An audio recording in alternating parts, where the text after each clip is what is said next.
ನಮಸ್ಕಾರ ಎಲ್ಲರಿಗೂ. ಇವತ್ತು ಆಷಾಢ ಮಾಸದ ಮೊದಲೇ ಶುಕ್ರವಾರ. ನಮ್ಮ ಮನೆ ಒಳಗೆ ಜಲ್ದಿನ ಎದ್ದು ರೆಡಿಯಾಗಿ ಬನಶಂಕರಿ ಪೂಜಾ ಮಾಡಿದ್ವಿ. ಅದ್ರ ಜೊತೆಗೆ ಬನಶಂಕರಿ ಗುಡಿಗೆ ಹೋಗಿ ಬನಶಂಕರಿ ದರ್ಶನನೂ ಮಾಡ್ಕೊಂಡು ಬಂದ್ವಿ. ನಮ್ಮ ಮನೆ ಒಳಗೆ ಆಷಾಢದ ಶುಕ್ರವಾರದ ಸ್ಪೆಷಲ್ಲು ಏನು ಪೂಜಾ ಮಾಡಿದ್ವಿ, ಆಮೇಲೆ ಬನಶಂಕರಿ ದೇವಸ್ಥಾನದೊಳಗೆ ರಶ್ ಇತ್ತ ಹೆಂಗೆ ಏನು ಅನ್ನೋದನ್ನು ಇವತ್ತಿನ ವಿಡಿಯೋದೊಳಗೆ ತೋರಿಸ್ತೀನಿ. ಹಿಂದೂ ಕ್ಯಾಲೆಂಡರ್ನೊಳಗೆ ಬರುವಂಥ 4ನೇ ತಿಂಗಳು ಆಷಾಢ ಮಾಸ. ವಾತಾವರಣದೊಳಗೆ ಸಾಮಾನ್ಯವಾಗಿ ಮಳೆಗಾಲದ ಆರಂಭ ಶುರುವಾಗಿರ್ತದೆ. ಈ ಆಷಾಢ ಮಾಸವನ್ನು ದೇವಿಯ ಆರಾಧನೆ ಮಾಡಲಿಕ್ಕೆ ಮತ್ತು ಆಧ್ಯಾತ್ಮಿಕವಾಗಿ ಸಾಧನೆಯನ್ನು ಮಾಡಲಿಕ್ಕೆ ಅತ್ಯಂತ ಶ್ರೇಷ್ಠವಾದಂಥ ಮಾಸ ಅಂಥೇಳಿ ಹೇಳ್ತಾರೆ. ಆಷಾಢ ಮಾಸದೊಳಗೆ ಸಾಮಾನ್ಯವಾಗಿ ಈ ಮದುವೆ, ಉಪನಯನ, ಗೃಹ ಪ್ರವೇಶ ಈ ಥರದ ಕಾರ್ಯಕ್ರಮಗಳನ್ನು ಮಾಡಂಗಿಲ್ಲ. ಅದ್ರ ಬದಲಾಗಿ ಕುಲದೇವರ ಪೂಜೆ, ದೇವಿ ಆರಾಧನೆ ಈ ಈ ರೀತಿಯಾದಂಥ ಪೂಜೆ ಪುನಸ್ಕಾರಗಳನ್ನು ಮಾಡೋದು ಈ ಆಷಾಢ ಮಾಸದ ವಿಶೇಷ. ಆಷಾಢದ ಶುಕ್ರವಾರ ಬಂತು ಅಂದ್ರೆ ಮೈಸೂರಿನ ಚಾಮುಂಡಿ ದೇವಿಗೆ, ಆಮೇಲೆ ಬನಶಂಕರಿಗೆ ಹಿಂಗೆ ದೇವಿ ದೇವಸ್ಥಾನದೊಳಗೆ ಭಾಳ ರಶ್ ಇರ್ತದೆ. ಯಾಕಂದ್ರೆ ಶುಕ್ರವಾರ ದೇವಿ ಆರಾಧನೆ ಮಾಡಲಿಕ್ಕೆ ಭಾಳ ವಿಶೇಷ ದಿನ ಅಂಥೇಳಿ ಹೇಳ್ತಾರೆ. ನಿಮ್ಮೆಲ್ಲರಿಗೂ ಗೊತ್ತು, ನಮ್ಮ ಮನೆ ದೇವತೆ ಅಂದರೆ ನಮ್ಮ ಕುಟುಂಬದ ಕುಲಸ್ವಾಮಿನಿ ಬಾದಾಮಿ ಬನಶಂಕರಿ. ಹಾಗಾಗಿ ಪ್ರತಿ ವರ್ಷ ಆಷಾಢ ಮಾಸದೊಳಗೆ ಬರುವಂಥ 4 ಶುಕ್ರವಾರದ ದಿನ ತಪ್ಪದೇ ನಾವು ನಮ್ಮ ಮನೆ ಒಳಗೆ ಬನಶಂಕರಿ ಪೂಜಾನ ಮಾಡ್ತೀವಿ. ಅದರ ಜೊತೆಗೆ ಬನಶಂಕರಿ ಗುಡಿಗೆ ಹೋಗಿ ದೇವಿ ದರ್ಶನ ಮಾಡಿಕೊಂಡು ಬರ್ತೀವಿ. ಇದನ್ನು ಭಾಳ ವರ್ಷದಿಂದ ಮಾಡ್ಕೋತ ಬಂದೀವಿ. ಆಮೇಲೆ ನಮಗೆ ಮಾಡ್ದಾಗಿಂದನೂ ನಮಗೆ ಪರ್ಸ್ನಲಿ ಭಾಳ ಚಲೋ ಆಗ್ಯದ. ಹಾಗಾಗಿ ತಪ್ಪದೇ ನಾವು ಆಷಾಢ ಮತ್ತು ಶ್ರಾವಣದೊಳಗೆ ಬನಶಂಕರಿ ಪೂಜಾನ ಮಾಡೇ ಮಾಡ್ತೀವಿ. ಹೀಗಾಗಿ ಇವತ್ತು ಮೊದಲೇ ಶುಕ್ರವಾರ ಜಲ್ದಿನ ಎದ್ದು ಆ್ಯಸ್ ಯೂಶಲ್ ಮನೆ ಕೆಲಸ ಎಲ್ಲ ಮುಗಿಸಿ ಪೂಜಾಕ್ಕೆ ಏನೇನು ಬೇಕು ಎಲ್ಲ ರೆಡಿ ಮಾಡಿಟ್ಟಿದ್ವಿ. ಇನ್ನು ಬನಶಂಕರಿ ಪೂಜಾಕ್ಕೆ ಬನಶಂಕರಿ ಮೂರ್ತಿ ಇರಲೇಬೇಕು. ಹಾಗಾಗಿ ಸ್ವಚ್ಛವಾಗಿ ಬನಶಂಕರಿ ಮೂರ್ತಿನ ತೊಳೆದಿಟ್ಟು ಬನಶಂಕರಿ ಪೂಜಾಕ್ಕೆ ಅರಿಶಿನ, ಕುಂಕುಮ, ಗೆಜ್ಜೆ ವಸ್ತ್ರ, ಹೂವು, ಆಮೇಲೆ ಶಾವಂತಿಗೆ, ದಾಸವಾಳ ಹಿಂಗೆ ಥರದ ಹೂಗಳು, ಆಮೇಲೆ ಉಡಿ ತುಂಬಲಿಕ್ಕೆ ಅಕ್ಕಿ, ಅಡಿಕೆ, ಉತ್ತತ್ತಿ ಹಿಂಗೆ ಎಲ್ಲನೂ ರೆಡಿ ಮಾಡಿ ಇಟ್ಟಿದ್ವಿ.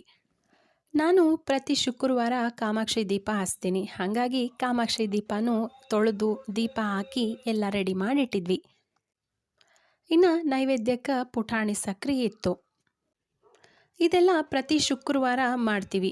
ಇದ್ರ ಜೊತೆಗೆ ಇವತ್ತು ಆಷಾಢ ಅಲ್ಲ, ಹಾಗಾಗಿ ಒಂದು ಸಣ್ಣ ತಂಬ್ಗಿ ಒಳಗೆ ಅಕ್ಕಿ ಹಾಕಿ ಅದ್ರೊಳಗೆ ಅದ್ರ ಮೇಲೆ ಲಕ್ಷ್ಮೀ ಮೂರ್ತಿ ಅದ ನಮ್ಮ ಮನೆಯೊಳಗೆ. ಆ ಲಕ್ಷ್ಮೀ ಮೂರ್ತಿನ ಇಟ್ಟಿದ್ವಿ.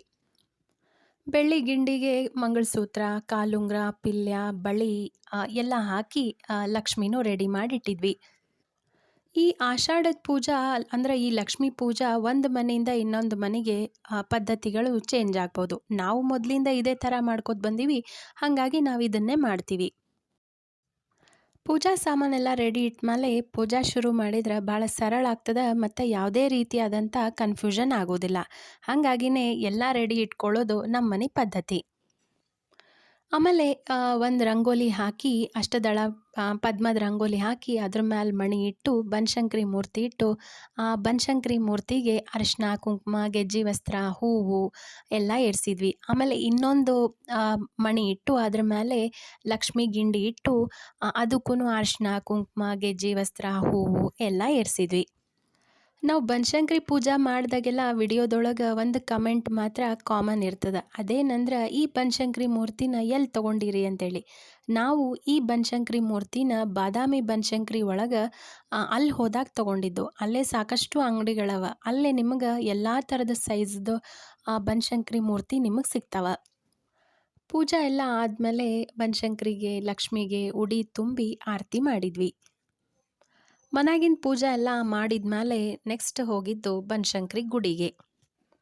ಆಷಾಢದ ಶುಕ್ರವಾರದ ದಿನ ಬನಶಂಕರಿ ಗುಡಿ ಭಾಳ ರಶ್ ಇರ್ತದೆ. ಹಾಗಾಗಿ ಶಾಂಭವಿನ ಕರ್ಕೊಂಡು ಹೋಗೋದು ಸ್ವಲ್ಪ ಕಷ್ಟ ಅಂಥೇಳಿ ಅಜ್ಜಿ ಮೊಮ್ಮಗಳು ಇಬ್ಬರು ಮನೆಯೊಳಗೆ ಇದ್ದರು.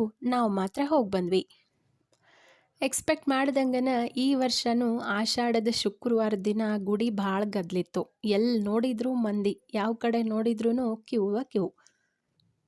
ಅದು ಬೇರೆ ರಾಹುಕಾಲ ಇತ್ತಂದ್ರಂತೂ ಇನ್ನೂ ರಶ್ ಇರ್ತದೆ. ಪ್ರತಿ ವರ್ಷದಂಗೆ ಈ ವರ್ಷನೂ ಎಲ್ಲಾರ್ಗೂ ಹೋಗ್ಲಿಕ್ಕೆ ಭಾಳ ನೀಟಾಗಿ ವ್ಯವಸ್ಥೆ ಮಾಡ್ಯಾರ. ಯಾವುದೇ ರೀತಿಯಾದಂಥ ಕನ್ಫ್ಯೂಷನ್ ಆಗೋದಿಲ್ಲ ಗುಡಿ ಒಳಗೆ. ಧರ್ಮ ದರ್ಶನಕ್ಕೆ ಸಪ್ರೇಟ್ ಲೈನ್ ಮಾಡ್ಯಾರ. ಆಮೇಲೆ ನಿಂಬೆಹಣ್ಣಿನ ಆರತಿ ಮಾಡೋರ್ಗು ಸಪ್ರೇಟ್ ಲೈನ್ ಅದ. ಇನ್ನು ₹50 ಕೊಟ್ಟು ವಿಶೇಷ ಟಿಕೆಟ್ ತೊಗೊಳ್ಳೋರಿಗೂ ಸಪ್ರೇಟ್ ಲೈನ್ ಅದ. ಈ ಕಡೆ ಬೆಂಗಳೂರು ಕಡೆ ಪ್ರತಿಯೊಬ್ರೂ ದೇವಸ್ಥಾನಕ್ಕೆ ಅಂದ್ರೆ ಬನಶಂಕರಿ ಗುಡಿಗೆ ಬಂದವರು ರಾಹುಕಾಲದೊಳಗೆ ನಿಂಬೆಹಣ್ಣಿನ ದೀಪದ ಆರತಿ ಮಾಡ್ತಾರೆ ದೇವಿಗೆ. ಅದು ಭಾಳ ವಿಶೇಷ. ನಾವೇನು ಮಾಡಂಗಿಲ್ಲ, ಯಾಕಂದ್ರೆ ಮೊದಲಿಂದನೂ ನಾವು ಮನೆ ಒಳಗೆ ತುಪ್ಪದ ಆರತಿ ಮಾಡಿದ ರೂಢಿ. ಹಾಗಾಗಿ ನಿಂಬೆಹಣ್ಣಿನ ಆರತಿ ಏನು ಮಾಡೋದಿಲ್ಲ. ಅದ್ರ ಬದಲಾಗಿ ದೇವಿಗೆ ಉಡಿ ತುಂಬಲಿಕ್ಕೆ ಅಕ್ಕಿ, ಅಡಿಕೆ, ಆಮೇಲೆ ಹೂವು, ನೈವೇದ್ಯಕ್ಕೆ ಅಂಥೇಳಿ ಪುಟಾಣಿ ಸಕ್ರೆ ಇವನ್ನೆಲ್ಲ ತೊಗೊಂಡೋಗಿ ಪೂಜೆ ಮಾಡಿಸ್ಕೊಂಡು ಬರ್ತೀವಿ. ರಾಹುಕಾಲ ಆದ್ಮೇಲೂ ಜನ ಬರೋದೇನು ಕಡಿಮೆ ಆಗಿರಲಿಲ್ಲ. ಎಲ್ಲಿ ನೋಡಿದ್ರೂ ಜನನ ಜನ. ಇನ್ನು ಶಾಕಂಬರಿಗೆ ಇವತ್ತಿನ ಅಲಂಕಾರ ಏನಿತ್ತು ಅಂದ್ರೆ ವಾರಾಹಿ ದೇವಿ ಅಲಂಕಾರ ಹಾಕಿದ್ರು. ಯಾಕಂದರೆ ಈಗ ಗುಪ್ತ ನವರಾತ್ರಿ ನಡೆದದಲ್ಲ, ಹಾಗಾಗಿ ಮೊದಲೇ ಶುಕ್ರವಾರದ ದಿನ ವಾರಾಹಿ ದೇವಿಯ ಅಲಂಕಾರ ಇತ್ತು. ನೋಡ್ಲಿಕ್ಕಂತೂ ಭಾಳ ಚಂದ ಕಾಣಿಸ್ಲಿಕ್ಕತ್ತಿತ್ತು. ಅಷ್ಟೆಲ್ಲ ರಶ್ ಒಳಗೆ ನಿಂತು ಕೊನೆಗೆ ದೇವಿ ದರ್ಶನ ಮಾಡ್ತೀವಲ್ಲ, ಅವಾಗ ಎಲ್ಲ ರಶ್ ಒಳಗೆ ನಿಂತಿದ್ದು ಸುಸ್ತು, ಆಯಾಸ ಎಲ್ಲ ಹೋಗ್ಬಿಡ್ತದೆ. ಏನೋ ಒಂಥರ ಮನ್ಸಿಗೆ ನೆಮ್ಮದಿ ಸಿಗ್ತದೆ. ದೇವಸ್ಥಾನದೊಳಗೆ ಅಡಿಕೆ ಪ್ಲೇಟ್ ಈಗೆಲ್ಲ ತೆಗೆದುಬಿಟ್ಟಾರ. ಏನಿದ್ರು ಸ್ಟೀಲ್ ಪ್ಲೇಟ್ ಒಳಗನ ಮಾಡಬೇಕು ಆರತಿನ.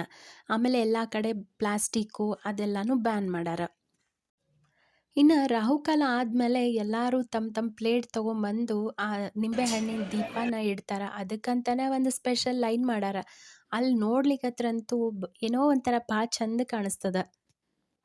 ಇನ್ನು ದೇವಸ್ಥಾನಕ್ಕೆ ಬರೋರಿಗೆ ಪ್ರಸಾದ ವ್ಯವಸ್ಥೆನೂ ದೇವಸ್ಥಾನದೊಳಗೆ ಮಾಡ್ಯಾರ. ಆದ್ರೆ ರಶ್ ಮಾತ್ರ ಭಾಳ ಇರ್ತದೆ. ಎಷ್ಟು ಜನ ಬಂದಿರ್ತಾರೆ, ಎಲ್ಲಿ ನೋಡಿದ್ರೂ ಜನಸಾಗರ. ಅವನ್ನೆಲ್ಲ ನೋಡಿದ್ರೆ ನಂಗೆ ಅನಿಸಿದ್ದೇನೆಂದ್ರೆ, ಎಷ್ಟು ಜನ ಬನಶಂಕರಿ ಮೇಲೆ ಭಕ್ತಿ ಇಟ್ಕೊಂಡು, ನಂಬಿಕೆ ಇಟ್ಕೊಂಡು ನಮಗೆಲ್ಲ ಒಳ್ಳೇದಾಗ್ತದೆ ಅಂತ ಹೇಳಿ ಬರ್ತಾರಲ್ಲ, ಅದು ಭಾಳ ಮುಖ್ಯ ಅನ್ನಿಸ್ತು. ಅದ್ರ ಪ್ರಕಾರ ದೇವಿನೂ ಒಳ್ಳೇದು ಮಾಡೇ ಮಾಡ್ತಾಳೆ. ಆಷಾಢ ಶುಕ್ರವಾರ ಬನಶಂಕರಿಗೆ ಹೋಗಿ ಬನಶಂಕರಿಗೆ ಮಡ್ಲಕ್ಕಿ ತುಂಬಿ ಬಂದ್ರೆ ನಮಗೊಂಥರ ಖುಷಿ. ದೇವಿ ದರ್ಶನ ಮಾಡಿ, ದೇವಿಗೆ ಪ್ರದಕ್ಷಿಣೆ ಹಾಕಿ, ಶಾಕಾಂಬರಿ ದರ್ಶನ ಮಾಡಿ, ನವಗ್ರಹ ದರ್ಶನ ಎಲ್ಲ ದರ್ಶನ ಮಾಡಿ, ಕೊನೆಗೆ ಆದಿಪರಮೇಶ್ವರಿ ನಿನ್ನ ಪಾದಕ್ಕೆ ಶಂಭೂಕೋ ಅಂಥೇಳಿ ಮತ್ತು ಮನೆಗೆ ಬಂದ್ವಿ. ಹೆಂಗೆ ಅನ್ನಿಸ್ತು ಇವತ್ತಿನ ವಿಡಿಯೋ? ಈ ವಿಡಿಯೋ ಇಷ್ಟ ಆಗಿತ್ತಂದ್ರೆ ನಮ್ಮ ವಿಡಿಯೋನ ಲೈಕ್ ಮಾಡಿರಿ. ಹಂಗೆ ನಿಮ್ಮ ಫ್ರೆಂಡ್ಸ್ ಆ್ಯಂಡ್ ಫ್ಯಾಮಿಲಿ ಮೆಂಬರ್ಸಿಗೂ ಈ ವಿಡಿಯೋನ ಶೇರ್ ಮಾಡಿರಿ. ಮುಖ್ಯವಾಗಿ ನಮ್ಮ ಚಾನಲ್ನ ಸಬ್ಸ್ಕ್ರೈಬ್ ಮಾಡಿಕೊಂಡು ನಾವು ಹಾಕುವಂಥ ವಿಡಿಯೋಸನ್ನು ನೋಡಿರಿ. ನಿಮ್ಮ ಮನೆಯೊಳಗೆ ಮೊದಲೇ ಆಷಾಢದ ಶುಕ್ರವಾರ ಏನು ವಿಶೇಷ ಪೂಜೆ ಮಾಡಿದ್ರಿ ಅನ್ನೋದನ್ನು ಕಮೆಂಟ್ ಮಾಡಿರಿ. ನಾವು ತಿಳ್ಕೊಂಡಂಗೆ ಆಗ್ತದೆ. ಮತ್ತು ಮುಂದಿನ ವಿಡಿಯೋ ಜೊತೆ ಬರ್ತೀವಿ. ಅಲ್ಲಿ ತನಕ ಎಲ್ಲರಿಗೂ ಥ್ಯಾಂಕ್ ಯು.